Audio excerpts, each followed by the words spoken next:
প্রিয় মুসলিম ভাই ও বোনেরা, আসসালামু আলাইকুম ওয়া রাহমাতুল্লাহি ওয়া বারাকাতুহু।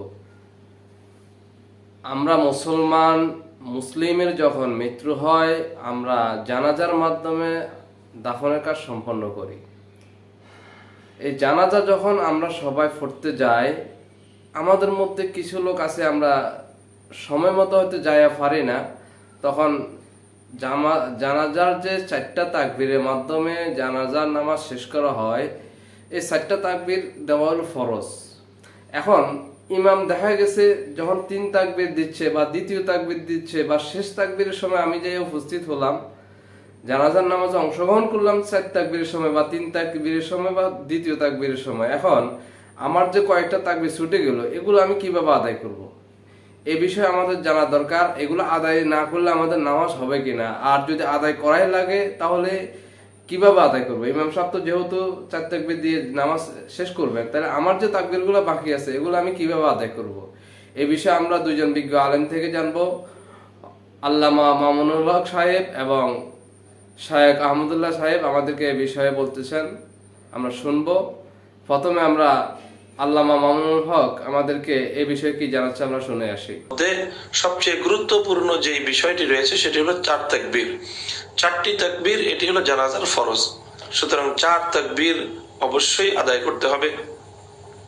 এটি 4 তাকবীর ইমাম যেরকম মুখে মুখে বলতে হবে, প্রত্যেক মুক্তাদিকেও মুসল্লিকেও আল্লাহু আকবার এইভাবে 4টি তাকবীর অবশ্যই তাদেরকে বলতে হবে। এখন ইমামের সাথে সাথে যদি মুক্তাদি এবং মুসল্লি জামাত শুরু করতে পারে, জানাজা শুরু করতে পারে, তাহলে ইমামের এক এক তাকবীরের সাথে সাথে মুসল্লি এক একবার নিজে মুখে তাকবীর উচ্চারণ করবে। এভাবে 4 তাকবীরের পরে সালাম ফিরানোর মাধ্যমে তার জানাজা শেষ হবে। এখন যে প্রশ্ন আপনি করেছেন, এই ভাই শাহেদ খন্দকার ভাই যে প্রশ্ন করেছেন যে জানাজার মধ্যে যদি 1 অথবা 2 অথবা 3 যদি তাকবীর ছুটে যায়, মধ্যখানে এসে জানাজায় যদি শরীক হওয়ার অবকাশ থাকে, তাহলে সে অবশিষ্ট জানাজা কিভাবে সম্পন্ন করবে? তো প্রিয় দর্শক, এই প্রশ্নের উত্তর হলো, জানাজায় যেখান থেকে সে শরীক হলো, যদি সে নিশ্চিতভাবে উপলব্ধি করতে পারে যে এটি ইমামের কোন তাকবীর, অর্থাৎ ইমামের দ্বিতীয় তাকবীরের পরবর্তী সময় না তৃতীয় তাকবীরের পরবর্তী সময়, যদি সে নিশ্চিতভাবে সেটা জানতে পারে যে ইমাম কোন তাকবীরের মধ্যে রয়েছে, তাহলে সে ওই তাকবীরের পরবর্তী দোয়া দরুদ গুলো পড়তে থাকবে। অর্থাৎ যেমন কোন একজন ব্যক্তি এসে জানাজায় শরীক হলো দ্বিতীয় তাকবীরের পরে, তো আমরা জানি ইমাম সাহেব দ্বিতীয় তাকবীরের পরে দুরূদ পড়ে থাকেন, কাজেই তখন যিনি দ্বিতীয় তাকবীরের পরে শামিল হলেন তিনিও দুরূদ পড়বেন। যদি তৃতীয় তাকবীরের পরে শামিল হয়ে থাকে, তাহলে আমরা জানি তৃতীয় তাকবীরের পরে ইমাম দোয়া মাসুরা পড়েন, কাজেই তখন তাকে দোয়া পড়তে হবে, জানাজার জন্য দোয়া মাগফিরাত, সেই দোয়া পড়তে হবে। অর্থাৎ যদি জানা থাকে যে ইমাম কোন তাকবীরের পরে এখন রয়েছে, তাহলে মুক্তাদি তাকবীরের মাধ্যমে সেই তাকবীরে শরীক হয়ে সেই তাকবীরের যে ওজিফা সেটি সে পাঠ করবে, সেটি সে আদায় করবে।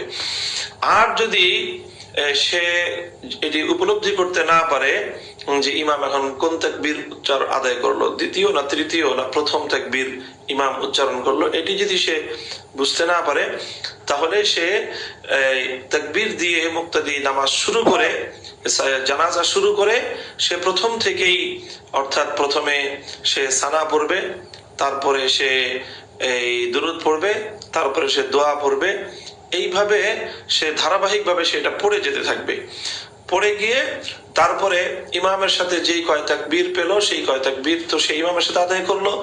ইমাম যখন সালাম ফিরিয়ে ফেলবে, ইমামের সালাম ফিরানোর পর যদি তার কিছু ওজিফা পাঠ অবশিষ্ট থেকে থাকে, অর্থাৎ সে শুধু সানা এবং দুরূদ পড়েছিল কিন্তু দোয়া সে পড়তে পারেনি, তাহলে ইমামের সালাম ফিরানোর পর সে দ্রুত গতিতে সে সেই দোয়া পড়ে তারপর সে চতুর্থ তাকবীর সে উচ্চারণ করে তারপরে সালাম ফিরিয়ে ফেলবে।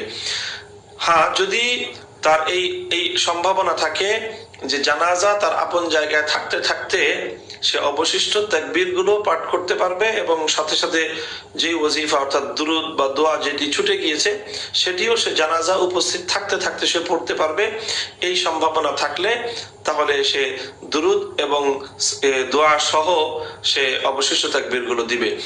আর যদি তার এই আশঙ্কা হয় যে জানাজা উঠিয়ে ফেলা হতে পারে, তাহলে সেক্ষেত্রে সে তাড়াহুড়া করে কোন রকম তাকবীরগুলো, ছুটে যাওয়া তাকবীরগুলো সে বলবে, আল্লাহু আকবার আল্লাহু আকবার তাকবীরগুলো বলে সে সালাম ফিরিয়ে ফেলবে। এভাবেই তার জানাজার নামাজ সে আদায় করতে পারবে ইনশাআল্লাহ।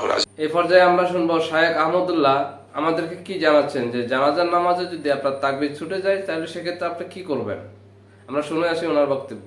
জানাজা তাকবীর মিস করলে করণীয় হলো ইমাম সাহেব সালাম ফেরানোর পর তিনি সালাম না ফিরিয়ে আগে তাকবীর দিবেন, তারপর তিনি সালাম ফেরাবেন।